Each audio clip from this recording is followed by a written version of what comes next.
Good evening, friends. This evening, it is Thursday night, April 23rd. We are edging here in Denver into darkness and clouds and perhaps some thunderstorms. And it's feeling, I find myself leaning into this possible stormy time as an extra layer of that hunkering down that we're doing. There's something about clouds and wind and storms that just invite me to hunker in even more than normal in this COVID season. My name is Kama Hamilton Morton. I am the senior pastor of Grace United Methodist Church in South Denver. You can find us here on Facebook or on YouTube at Denver Grace UMC.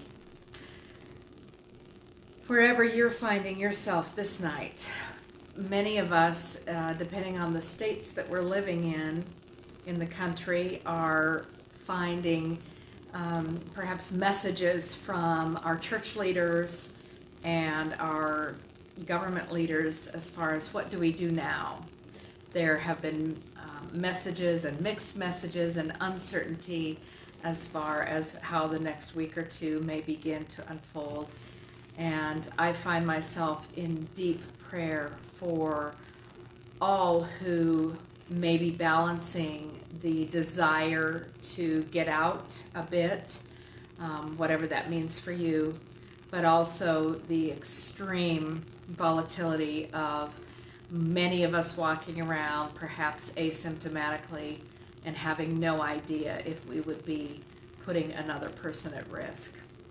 So our bishop has asked our churches to remain closed through May, and we will be doing that to enhance and keep working on our online ministries and to expand our reach as we are experimenting and trying to do that. So wherever you are finding yourself in your work life, in your family life, in concerns for other people around you, this seems to be a moment kind of like the clouds that are gathering outside my window, to just be kind of hovering and sifting and trying to discern what next best steps are. The journey ahead is not always known to us, and our life, our faith, our day-to-day activities and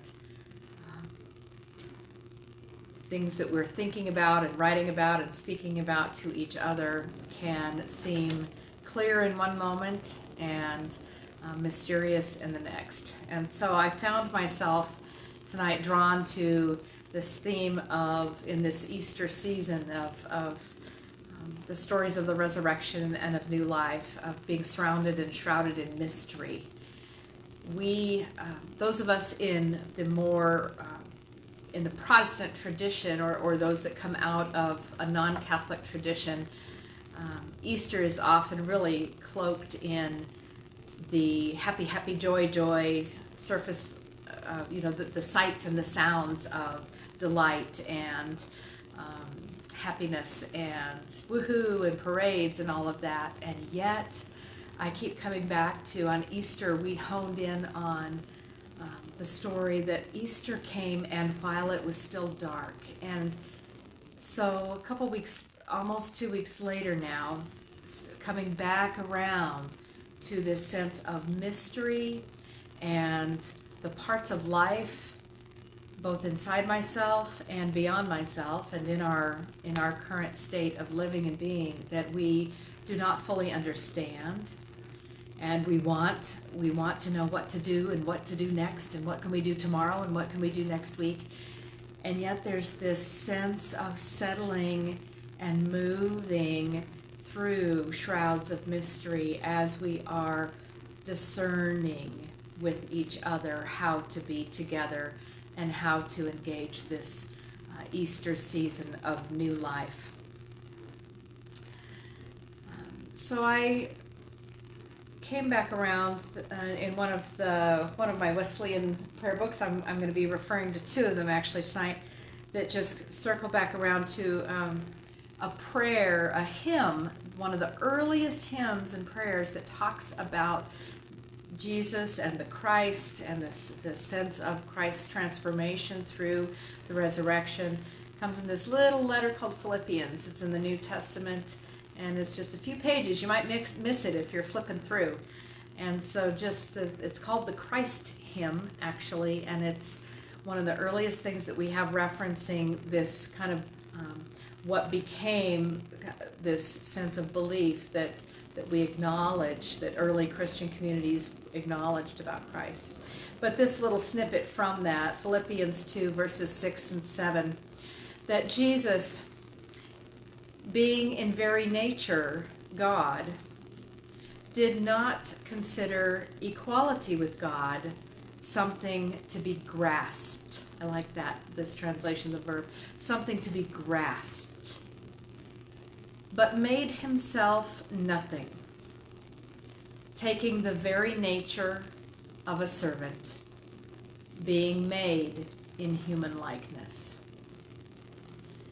And as I was looking at that again, I thought, what are those things in my life that I'm grasping after? What are the things that I just want to get into order, that I just want to become clear, that I want to have ready?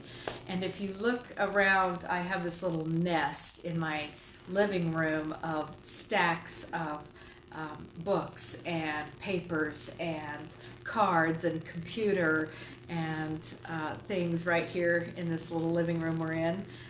And so there is a sense of, okay, God, now what? Now what? What can we do tomorrow?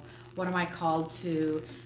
What is our church called to? How can we step forward in faith? And I just like that image that Jesus, though in the very nature of God, did not consider equality with God as something to grasp. And maybe that's just tonight, I need reminding of that. But how often do I grasp for things that are unnecessary, or perhaps that are not mine to take a hold of yet, or to understand yet? And again, that sense of mystery that can permeate our day-to-day lives, that we Americans are not really comfortable with mystery and paradox, and we want, there's a right answer and there's a wrong answer, and there's a definition for this, and we put things in their boxes, and we like to be able to order our lives. And so much of what I appreciate about the Christian faith and the early followers, and many of the mystics and the fathers and mothers of the early church, that really understood that so much of our lives and our world is not for us to grasp, not right now. And so how can I, how many weeks are we moving through? I've had some colleagues today reporting on their weeks working at home, and I think this was week 6. One person, she's a school teacher in Washington, and another colleague that's down the not far from here in Denver. Week 6, day 3. What are things looking like and feeling like, and how are we coming on the journey? And I don't know, tonight I'm just feeling that I'm sitting in the clouds, in the cloud of what I know tonight as I prepare to go to bed, the things I know, the things I don't yet know, the things I may never come to know. I was notified this evening that we have another beloved elder gentleman in our church with COVID, and he's very elderly and not well. And so my heart goes out to him and his family. He has been an important part of our congregation through the decades. And so just taking a deep breath of that sense of life and illness and not knowing what will come next for any of us, frankly. So what can we take in today? This sense of mystery has been with me this evening, and A brief reading, Marilyn Brown Oden wrote a piece called Abundance, and this is a quote from that. She says, "Our journey toward abundant living is like walking a spiritual labyrinth repeatedly from an ever-deepening inner space. We walk toward the center to be transformed by God's love. Then we walk outward to transform our small space in the world by reflecting God's love. There is no intention to trick us or get us lost along the journey, but there is mystery, always mystery, and awe, and amazing grace." I am a person who has found great power in the image of the labyrinth. If you're not familiar with the labyrinth, sometimes people think about a labyrinth and a maze. And if you think about a maze is something that you go into and you have choices to make. And if you make the right choices, you'll make it from one end to the other end. But if you don't, you'll keep hitting dead ends, and you have to backtrack and go another route, and it can take a while to get through. It can be frustrating. So a maze gives you choices, and you can go in and out and in and out until finally, bumping along, you might find the exit to the maze. A labyrinth is different. Often you'll see a drawing of a labyrinth in a circular fashion. And a labyrinth is a journey in which you enter, and then but there's only one path. There is no wrong way to go. There's no bumping into dead ends. It is simply a path that you are on. But on that path, you'll go around and back and out and back and around and back. And it's a winding road until you end up in the middle of the labyrinth. And then you turn around when you're ready, and you walk, and you reverse that. And you follow the path in and out and up and down and around until you exit the labyrinth. And so labyrinths are very helpful for prayer walks or just meditation, breathing, emptying your mind and your heart. And so when Marilyn makes reference to that image, that our lives,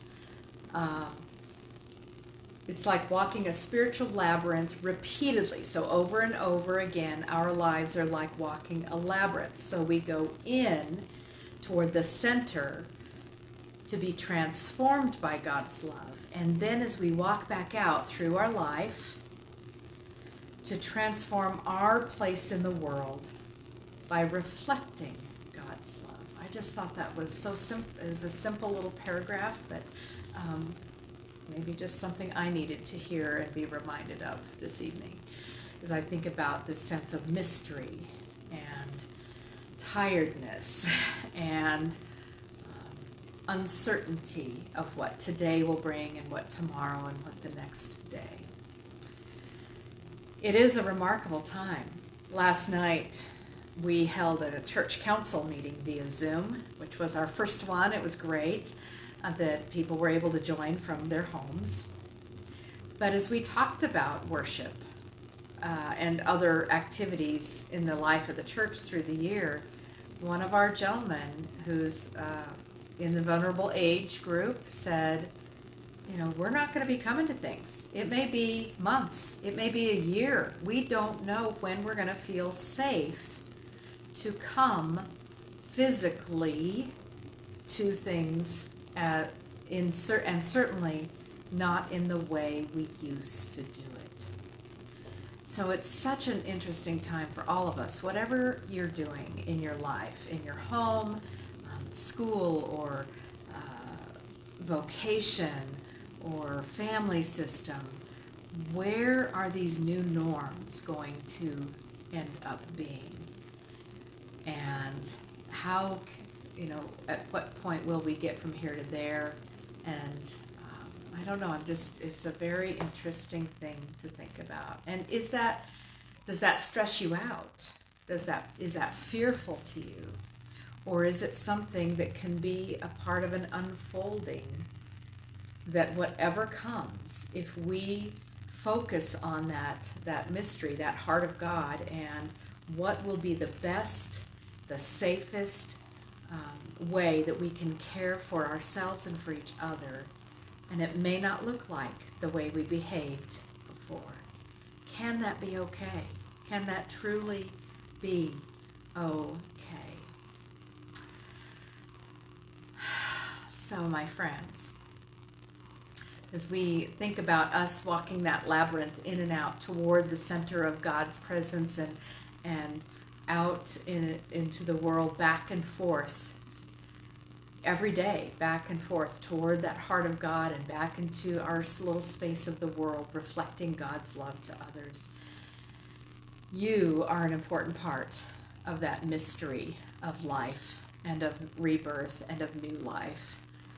You are an important part of reflecting the image and the grace of God, in discerning those things to try to grasp onto when appropriate, and when other times, like the Philippians reading said of Christ, that he did not see equality with God as something to be grasped, but he let himself be in all of his humanness as a servant, serving others. Is that something we can meditate on tonight? So I'd like to go forth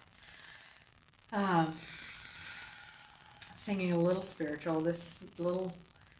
Some of these spirituals I remember learning as a child and singing periodically in worship or camp settings or VBS or other kind of group settings. But you've got to get your finger up, because this is our little candle. So here we go.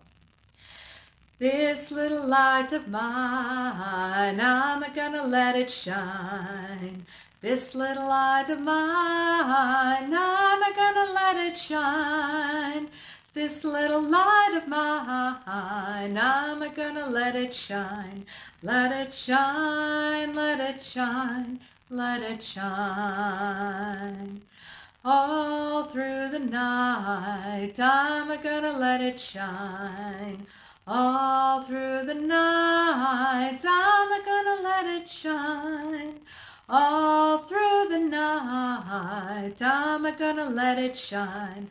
Let it shine, let it shine, let it shine. Everywhere I go, I'm gonna let it shine. Everywhere I go, I'm gonna let it shine. Everywhere I go, I'm gonna let it shine. Let it shine, let it shine, let it shine. This little light of mine, this little light of yours, can you let it shine in the darkness as the storm clouds come, as the mists and the mystery fog us up in our heads and our hearts, not knowing how we're going to walk forward in the coming days? Can we let our light shine as we walk that labyrinth in towards the center of God and back out as we reflect God's love in our corner of the world? Let your light shine. You have so much to give to others, to the world, and the world needs you.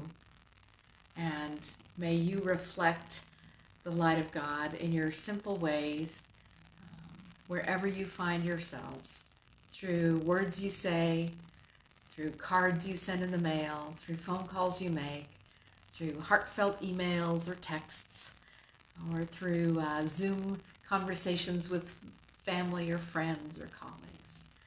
Let your light shine this night and in the days forward. May you be safe. May you tend to yourself gently, and may you look for that light in others, that together we will shine God's light through this storm, through this COVID season, that we may discover new ways of being the people of God to bring healing in our world. Grace and peace, sisters and brothers, friends and colleagues, and may you rest well this night. Amen.